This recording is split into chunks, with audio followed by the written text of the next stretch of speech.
combien t'étais au début? J'étais à 6,08. Bien, madame, Bien félicitations. vu. Et pour la petite particularité, c'est que j'ai aucun diabétique dans ma famille. Et je pense que les symptômes, je les ai gardés pendant 1 mois et demi, 2 mois. Et si je m'étais pas réveillée le matin pour aller faire ma prise de sang, ils m'ont dit tu te réveillais pas, quoi. Et vraiment, ça, c'est vraiment les gros piliers de l'acceptation de la maladie et qui. Os, le diabète, c'est pas la fin d'une vie. Bienvenue à toi dans ce nouvel épisode de la glycémie. C'est toujours ton émission qui impacte, guide et transforme ta vision de la pathologie. Enchanté, moi c'est Jules et au fil des épisodes, je recevrai des acteurs majeurs du domaine du diabète. Donc si c'est quelque chose qui t'intéresse, DJ, générique.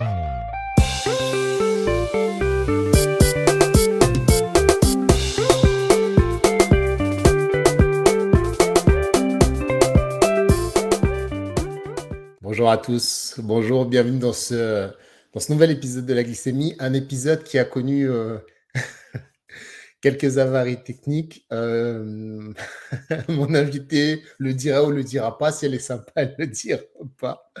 J'ai fait quelques petites erreurs, en tout cas, merci pour ta patience. Je vous présente Virginie. Virginie, bonjour à toi, est-ce que tu peux te présenter? Yes, alors moi c'est Virginie, j'ai 27 ans, j'ai eu 27 ans le 4 novembre. Je suis diabétique depuis un peu plus de 8 ans. Dans la vie de tous les jours, je suis assistante de direction et je suis indépendante à côté. Donc je développe mon activité autour de la nutrition et du sport. Et je pense que c'est tout pour ma petite présentation. On va apprendre à me découvrir du coup tout au long de cette interview, je pense. D'accord, merci à toi, merci de ta présence et surtout, oui, comme je le disais en préambule, de ta patience aussi parce qu'on a pris un petit peu de retard, mais voilà, c'est cool, on va y aller tranquillement, on va apprendre à se connaître un petit peu. Virginie, tu me disais que tu étais diabétique, effectivement. Alors explique-nous un petit peu quel type de diabète tu as, la découverte, un petit peu la genèse de ton histoire, Virginie. Alors, j'ai découvert mon diabète, j'étais au lycée, l'année de mon bac, année qui était pas forcément stressante pour moi, mais oui, découverte de mon diabète à ce moment-là, il me semble, j'avais 19 ans, 19 ans et je découvre du coup que je suis atteinte de diabète de type 1. On m'apprend ce nom, ce gros mot que je ne connaissais absolument pas et du coup, mon histoire en tant que diabétique, elle a démarré du coup, on va dire, à ma majorité. Donc, il a fallu du coup mettre en place pas mal de petites choses pour justement appréhender et gérer le diabète par la suite. Mais toi, Virginie, même à cet âge-là, putain, c'est dingue hein, quand même. Le Ouais. diabète, tu calculais pas quelque part, enfin, c'est pas quelque chose qui. Tu avais déjà entendu le nom, mais bon, c'était pas intéressé plus que ça. Non, du tout, j'avais aucune idée de ce que c'était le diabète. Ce mot-là, je l'avais jamais, jamais, jamais, jamais entendu et pour la petite particularité, c'est que j'ai aucun diabétique dans ma famille et généralement, on dit que les diabètes de type 1, c'est soit, du coup, peut-être on l'a très, très jeune, on l'a surtout très jeune et généralement, on apprend à vivre avec au fur et à mesure du temps où on m'a dit qu'il pouvait aussi y avoir un moment de stress intense ou vraiment de choc émotionnel qui aurait pu déclencher mon diabète. Bah, à ce moment-là, j'allais très très bien dans ma vie, j'avais aucun souci. Au niveau alimentation, ça allait. J'étais quelqu'un de très sportif, je faisais du judo au moment où on me l'a découvert. Donc j'étais quelqu'un de très active. Et on a toujours l'idée aussi du diabète qui, bah, tu sais parce que tu mangeais trop de sucre. Non, non. Ouais, ça c'est. Toujours le truc: «Ouais, mais tu mangé trop de sucre, tu mangé trop de gâteaux». Bah, non, non, je mangeais très, très bien, je me faisais plaisir, mais pour autant, mon hygiène de vie à ce moment-là, elle était bien et en aucun cas on aurait pu, vraiment, s'imaginer que j'allais l'avoir et pour le coup, même mes parents, même mon entourage, ils sont pas doutés parce que c'était inconnu aussi pour eux et c'est vrai que j'ai dû le vivre avec eux en même temps parce qu'ils le découvraient, Aussi. ils découvraient la maladie au même moment que moi, au final. D'accord. Et les premiers instants, comment ça s'est passé, les premiers instants, Virginie? Ça a été, Ouais. est-ce que directement, voilà, tu t'es dit, bon, bah, c'est là, voilà, je suis toute jeune et tout, bon, c'est là, j'y vais, en gros, quelque part, j'assume, j'accepte, ou bien ça s'est passé différemment? Alors déjà, comment je l'ai découvert, on va venir, je pense, sur le début. Alors moi, c'est du jour au lendemain, vraiment du jour au lendemain où j'ai vraiment commencé à avoir les premiers symptômes, on va dire, mais inconnus pour moi, parce que pour moi, c'était juste des petites phases où je me disais, bah, je suis peut-être trop fatiguée. Ça a vraiment commencé par la fatigue. Pourquoi? Parce que je dormais très peu, forcément, parce que je buvais énormément, que ce soit du sucre ou du sucré ou du non sucré. Forcément, j'urinais beaucoup, donc j'allais beaucoup de fois aux toilettes, donc forcément, j'étais très, très, très, très embêtée avec ça. J'ai commencé vraiment à sentir la fatigue petit à petit s'installer, mais pas au point de m'inquiéter. Après, vraiment, les premiers symptômes qui sont arrivés, ça a été aussi j'ai eu pas mal de petits boutons, d'infections, d'aftes dans la bouche. Ça, forcément, c'est causé par l'hyperglycémie. Ça commençait à s'installer aussi, mais pas encore assez inquiétant pour moi à ce moment-là. En tout cas, je cachais, hein, je pense, mon inquiétude et je voulais pas peut-être le faire transparaître auprès de mes proches, mais de plus en plus faible. Et je pense que les symptômes, je les ai gardés pendant 1 mois et demi, 2 mois. Et ce qui s'est passé, c'est que j'ai été avec ma belle famille au ski. Et là, c'était vraiment la débandade, quoi, parce que je buvais tout ce qui passait. Et je me souviens, je pouvais même pas aller skier parce que quand je montais sur les pistes, j'avais toujours envie de faire pipi. Donc c'était Ouais. drôle, mais pas drôle parce que ben voilà, il y a un truc qui allait pas. Et je m'étais prise en photo. En fait, on avait un spa là-bas et j'ai vu à ce moment-là que j'étais vraiment amaigrie. Vraiment, et très fatiguée, très creusée. Et j'ai fait un malaise. Un soir, j'ai fait un malaise le soir et sur les 2 derniers jours, j'ai fait que dormir. Et en rentrant du ski, on est parti le soir chez des amis faire la fête. Et partir de ce moment-là, je me souviens plus très bien de ce qui s'est passé. Je me souviens avoir dit, bah, on rentre, je me sens très fatiguée. Je suis rentrée chez moi. Le matin, j'ai eu le petit déclic qui m'a dit, ben, lève-toi et va faire peut-être un bilan sanguin pour voir. J'avais pas d'ordonnance, j'avais rien du tout, mais je pense que mon instinct, il s'est dit, faut peut-être que tu ailles faire un contrôle. Et j'ai été chez le labo, on m'a fait ma prise de sang, mais en fait, ce moment-là, je me souviens, je me souviens pas très bien, on me l'a redécrit, en fait. Et au final, prise de sang, et je me souviens juste que mon ex-conjoint, du coup, m'a amené chez mon père. Et mon père qui tenait un sac dans la main à côté de la voiture. Et moi, je suis quelqu'un de très têtu d'habitude. Et habituellement, j'aurais dit, mais qu'est-ce que tu fais avec un sac à m'attendre devant la voiture, quoi. Mais à ce moment-là, j'étais vraiment out, en fait, je pense. Et on a pris la route, j'arrive, je suis à l'hôpital de Lens, du coup, pour le coup, chez moi. Et on me brancard, on me met dessus, on me prend ma glycémie. Enfin, à ce moment-là, on prend ma glycémie, mais je sais pas ce que c'est.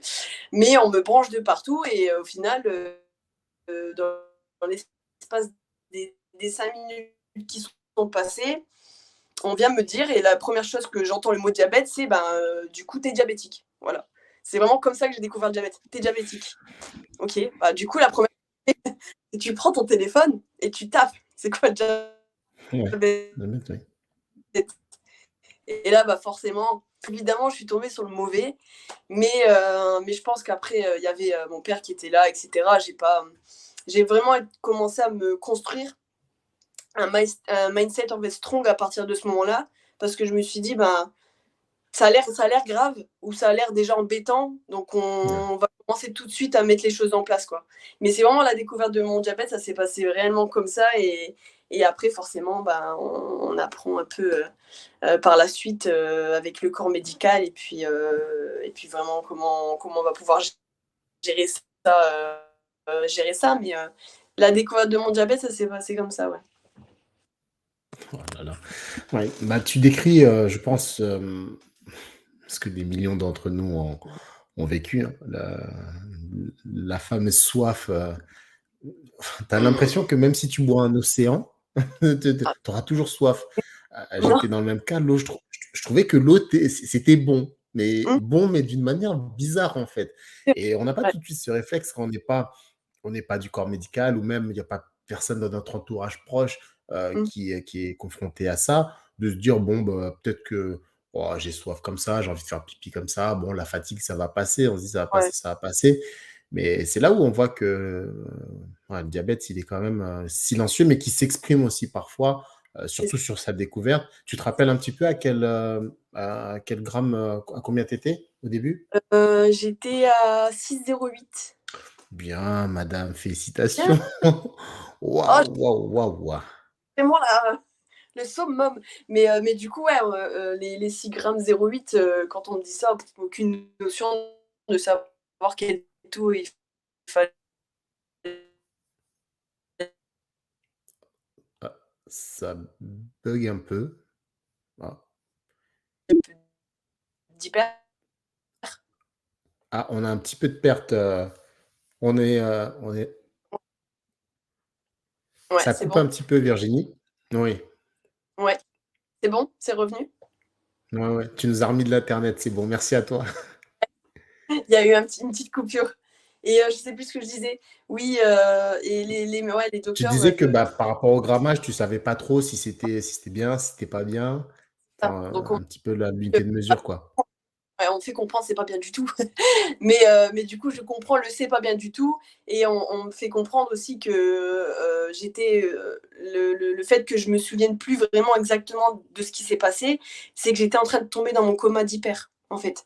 Et si je m'étais pas réveillée le matin pour aller faire ma prise de sang, ils m'ont dit tu te réveillais pas, quoi. T'étais en train de t'endormir et que il y a eu vraiment l'instinct, je pense, survie qui s'est déclenché, et ce qui fait que j'ai pris les devants. Mais ouais, à ce moment-là, je comprends je comprends qu'il va y avoir des difficultés. Et puis j'entends le mot hyper, hypo, un dictionnaire du diabète où on est en train de me donner des termes chinois que je comprends pas à ce moment-là. Mais ouais, 6 grammes 0,8 à la découverte de mon diabète, quoi. Et je les ai traînés pendant C'est super longtemps. Ouais. c'est costaud en termes de découverte, en termes de chiffres en tout cas. Là, ce que tu viens de dire aussi, c'est très important. Pourquoi? Parce que aussi sur l'émission, le but du jeu, c'est pas de faire tomber les gens dans la panique, mais de se Mm, dire qu'il y a une réalité, c'est que le corps, il parle, il s'exprime d'une manière ou d'une autre. Et là, ton corps, voilà, il s'est exprimé, il s'est dit non, mais là, c'est trop, j'en peux vraiment plus. Donc, si vous, de chez vous, si vous vous sentez pas bien ou quoi que ce soit, c'est vrai qu'on a peur d'aller voir le médecin. On a peur d'aller voir ouais. le médecin parce qu'on se dit, il va nous trouver un truc de fou, demain, ça y est, on n'est plus là. Mais vaut mieux un ennemi qu'on connaît qu'un ennemi qu'on ne connaît pas et qui surtout va nous tuer silencieusement. Donc, ouais, gros bon réflexe que tu as eu. Et vraiment, encore une fois, là, on fait de la prévention et de la sensibilisation aussi, un petit point de prévention. Si vous sentez que ça va pas, allez-y, hein, allez-y, vaut mieux savoir. Et puis voilà, après, on sait les choses. Et donc, du coup, toi, avec ces 6 grammes et quelques, tu commences un petit peu à chercher sur Internet, c'est quoi le diabète, un petit peu hyper, hypo et tout Ouais. ça. Mais est-ce que tu valides? Est-ce que tu dis, OK, c'est bon, Euh, je le suis? je pense que vraiment sur du coup, moi, je suis restée 3 semaines à l'hôpital. Je suis restée 3 semaines à l'hôpital, une semaine aux urgences et 2 semaines du coup en hospice diabète. Et à ce moment-là, en fait, c'est comme si j'avais, tu sais, quand tu choisis tes vœux à l'école, tes vœux à l'école, Oui. BTS, nanana, là, en fait, j'ai choisi le vœu diabète, tu vois. J'ai choisi le vœu diabète et c'était chapitre 1, gérer ça, chapitre 2, faire ci. En fait, c'était ça. C'était carrément de l'enseignement pendant ces 3 semaines-là. Et forcément, c'est comme si demain tu commençais un nouveau métier et qu'on t'apprenait vraiment les bases et comment tu pouvais aussi améliorer tes compétences là-dedans. Et j'ai très bien compris que si je voulais vraiment m'en sortir à côté de l'hospitalisation et du après, qu'il fallait que je me forme, on va dire, moi-même au diabète. Et en tout cas, tu sors avec des théories et des compétences sur vraiment savoir gérer ton diabète et faire vraiment les premiers gestes. Mais par Mm. contre, au final, en fait, ta force, c'est toi. Et c'est vraiment toi, quand tu rentres chez toi et que tu te mets dans la vie de tous les jours, forcément, le rythme, il est différent. Mais le premier conseil que j'aurais donné à quelqu'un qui est diabétique et qui découvre son diabète et qui rentre chez lui, c'est vraiment de se dire, OK, je connais ça, mais il faut que je sois aussi enseignable, il faut que je fasse mes recherches et il faut que je vive mes propres expériences aussi.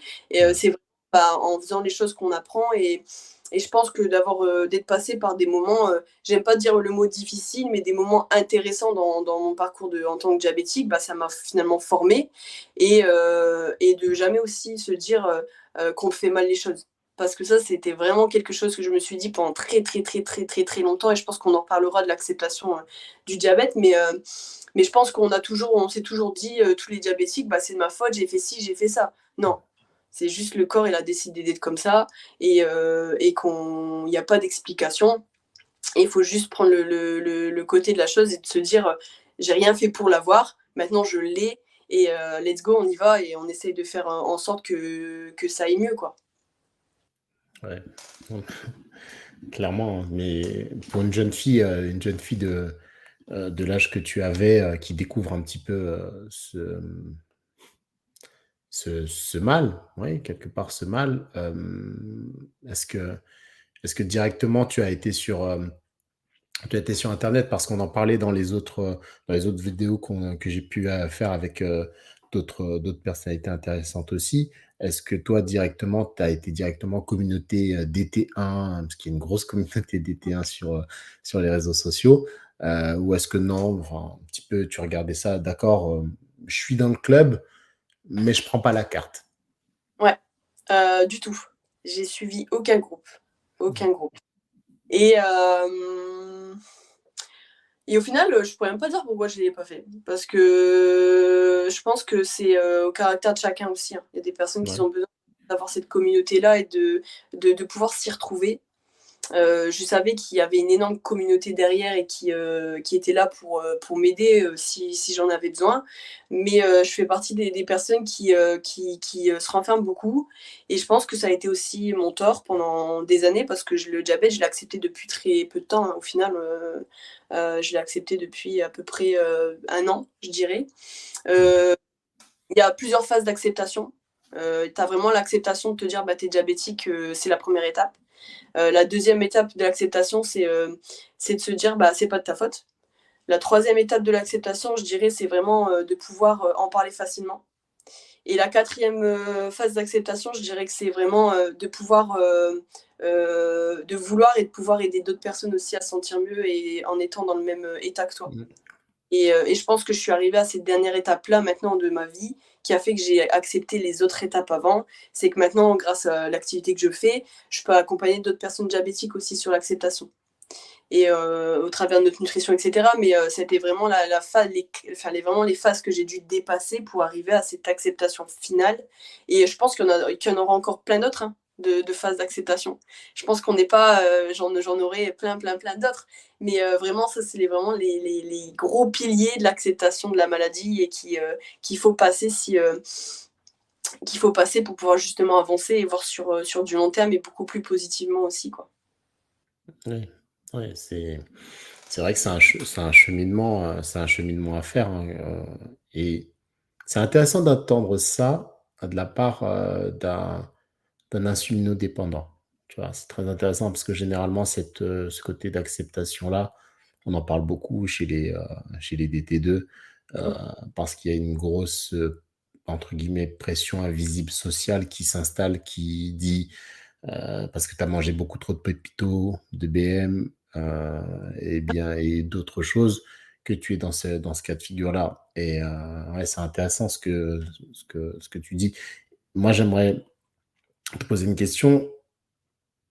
Il y a une phase où tu nous dis que, bon, ok, bah ouais, d'accord, c'était là, j'étais dedans plus ou moins, mais quel a été vraiment pour toi, Virginie, le déclic? Toutes les personnes qui se sentent pas bien après des années, mais c'était vraiment, je pense, ce déclic-là et ça arrive au bon moment de ma vie où vraiment ça a été des cours qui étaient encore moins parfaites